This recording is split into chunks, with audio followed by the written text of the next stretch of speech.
Perto de 1.150 pessoas morreram em Espanha durante a onda de calor de 16 dias, que terminou nesta segunda-feira por causa das altas temperaturas, de acordo com estimativas do Instituto de Saúde Pública espanhol Carlos III. E nestes dias, as temperaturas em algumas regiões chegaram a alcançar os 45 graus Celsius. Entre 3 e 18 de agosto registaram-se em Espanha pelo menos 1.149 mortes atribuíveis à temperatura, indica a plataforma Momo do Instituto de Saúde Carlos III, que monitoriza diariamente a mortalidade em Espanha. O Instituto Carlos III referiu que no mesmo período de 2024 morreram em Espanha 1.011 pessoas por razões atribuíveis às temperaturas. O país viveu uma onda de calor de 16 dias consecutivos entre 3 e 18 de agosto, considerada a maior e mais longa desde 1975, ano a partir do qual há registros comparáveis, disse o primeiro-ministro espanhol Pedro Sánchez. Além das ondas de calor de julho e agosto, Espanha registrou este ano o junho mais quente de que há registro no país, de acordo com fontes locais. A onda de calor das últimas semanas coincidiu também com grandes incêndios florestais no país, que continuam por controlar, sobretudo nas regiões da Galiza, Castela e Leão e Extremadura, no noroeste e no oeste de Espanha. E aqui no continente, precisamente em Angola, 20 pessoas morreram e centenas ficaram feridas após confrontos violentos entre criadores de gado na província do Namibe. A disputa teve origem no acesso a um reservatório de água numa região marcada pela seca e pela tensão histórica entre comunidades locais. O incidente aconteceu no último fim de semana e envolveu membros das comunidades de Mucubais e Nhanecaumbi. A luta pelo acesso a um poço de água terminou em tragédia, com a morte de 20 pessoas e vários feridos, alguns em estado grave. O deputado da UNITA pelo Círculo Provincial do Namibe, Sampaio Mukanda, apontou 3 fatores que alimentaram o conflito: a escassez de terras para agricultura, a falta de espaço para pastagens e o limitado acesso às fontes de água para o gado. A situação atingiu níveis alarmantes. A seca agrava o problema e coloca as comunidades em choque direto, alertou. Já o governador provincial, Asher Mangueira, reconheceu a gravidade da situação, mas sublinhou que as tensões não se explicam apenas pela falta de água.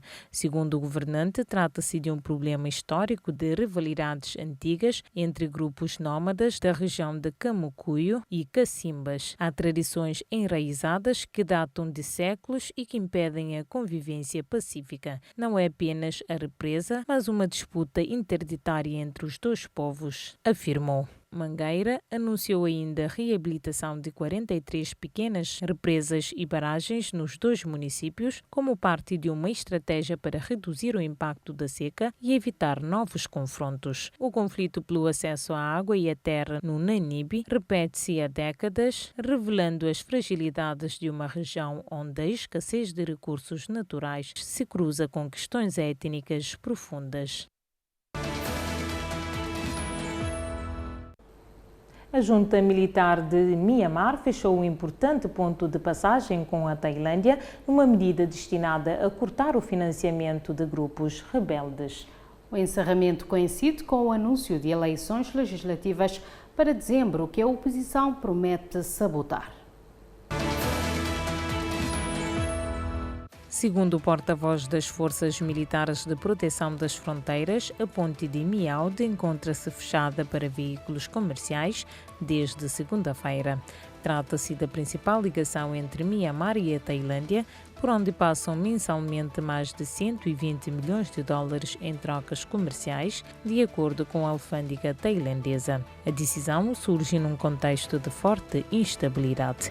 Ao longo da autoestrada que liga o posto fronteiriço com Rangoon, a junta combate guerrilheiros que, segundo acusações oficiais, financiam-se através da criação de portagens clandestinas. O governo militar comprometeu-se a intensificar a repressão ao comércio ilícito, que considera vital para o financiamento dos grupos rebeldes. Na segunda-feira, os militares anunciaram a realização de eleições legislativas a partir do dia 28 de dezembro, as primeiras desde o golpe de Estado de 2021. Liderada por Min Aung, a junta apresenta o escrutínio como uma via para restaurar a estabilidade. Desde 2021, o conflito em Myanmar já provocou milhares de mortos e mais de 3,5 milhões de deslocados internos, mantendo o país mergulhado numa crise humanitária e política sem precedentes. Em Portugal, a Rede de Emergência Florestal do Futuro está a mobilizar manifestações em várias cidades contra os fogos florestais e a expansão dos eucaliptais. O protesto nacional está marcado para dia 20 de setembro, num contexto de devastação recorde neste ano. A iniciativa reúne ativistas e cidadãos de mais de 15 localidades e tem como objetivo pressionar o governo a adotar políticas de fundo contra o abandono do interior, a monocultura do eucalipto e a falta de ordenamento florestal. Um dos porta-vozes, João Camargo, afirma que o movimento não quer que a tragédia dos incêndios se transforme numa mera questão técnica. No ano passado, mais de uma dúzia de cidades participaram nos protestos. O movimento está ainda a articular-se com organizações espanholas, sobretudo na Galiza, e junta-se ao protesto internacional entre 19 e 21 de setembro. Em comunicado, a rede acusou o governo de entregar o mundo rural ao abandono e a eucaliptização, beneficiando a indústria da celulose. Sublinha que Portugal é o país europeu que mais arde e aquele que tem, em termos relativos, maior área de eucalipto no mundo.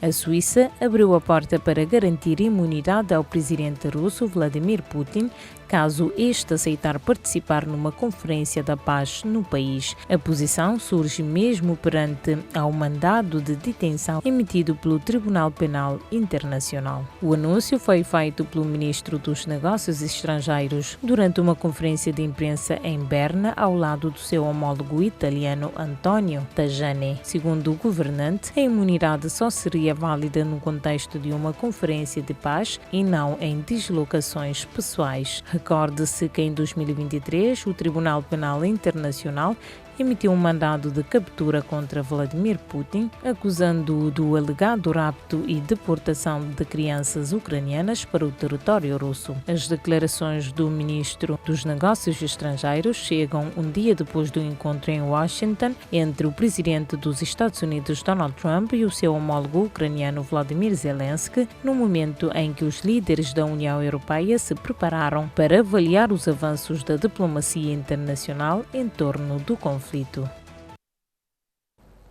O presidente ucraniano Volodymyr Zelensky anunciou em Washington que os seus aliados ocidentais vão formalizar dentro de 10 dias as garantias de segurança para a Ucrânia. O objetivo é impedir qualquer novo ataque russo ao país.